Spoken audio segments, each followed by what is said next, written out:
OrchLab is a partnership between the London Philharmonic Orchestra and Drake Music, and it's about making music accessible for disabled people. As part of that project, we've been building accessible musical instruments and crucially getting the disabled people involved in the design and the process from the beginning. Different instruments which is adapted for disabled people. So we've made a trombone, we've made an oboe, we've made a harp, and we've made a violin. To make instruments more accessible, you are getting more disabled people involved with music, trying new things. I find it really important because I love music and it makes me feel happy. And so this year we were thinking about, what's missing, what should we do this year? And someone mentioned percussion, it'd be fun to have a drum. And eventually through working with everyone in the project, we came up with the kettle drum or timpani, which is a very iconic orchestral instrument, and that's what we have here. OrchLab decided that it would be good to make a small one as so many people enjoy playing the bigger one. The traditional timpani is quite inaccessible for anyone. They're hard to find for a start, and they're really massive and heavy and difficult to transport around. But also because of their size, you've got to be able to reach to the top of it, be able to get to the drum head itself to play it. They also can't be moved, they can't be angled. We work with some participants who have impairments that require us to have them at a very specific angle and maybe a very light touch. The LPO actually has a specific timpani player. I was lucky enough to meet him. The process of co-designing with the participants of the project is it's a bit like a conversation or a dialogue. So, we ask them questions, we listen, we'll go away and do some thinking around the logistics, testing, and then we'll bring something back to them to try.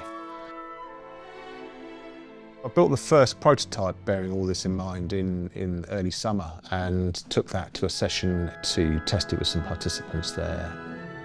I was like, wow, I want to try this. And I had to go at trying it.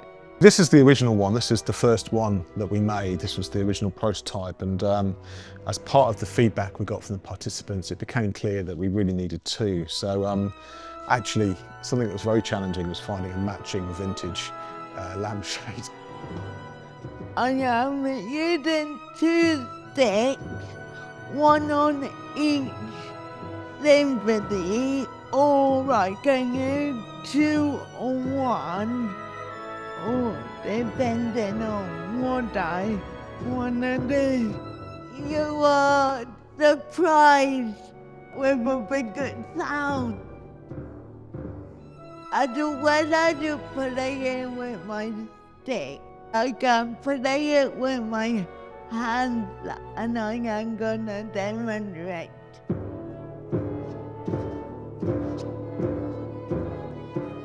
What really sets this apart from the other touch instruments is that the electronics are separate from the drum. So we've got the drum, and inside here, this is a mesh head, and then we've got this sensor inside, and this goes over with some foam. And then there's just a few passive electronics just here where the jack output is. This here adjusts the sensitivity of the drum. So at the moment it's quite sensitive, but I can make it less sensitive by turning the sensitivity down. And now I've got to really hit it to get a sound. So we've got these 5 buttons here, which are a menu system. So you can use them to change the pitch. You don't have to use your hands, you can also use beaters or I guess sticks or anything really to hit it with. These are a set of timp beaters. And they give you that really genuine, accurate feeling. And what's nice about these heads is you get a bit of bounce as well, like a real drum.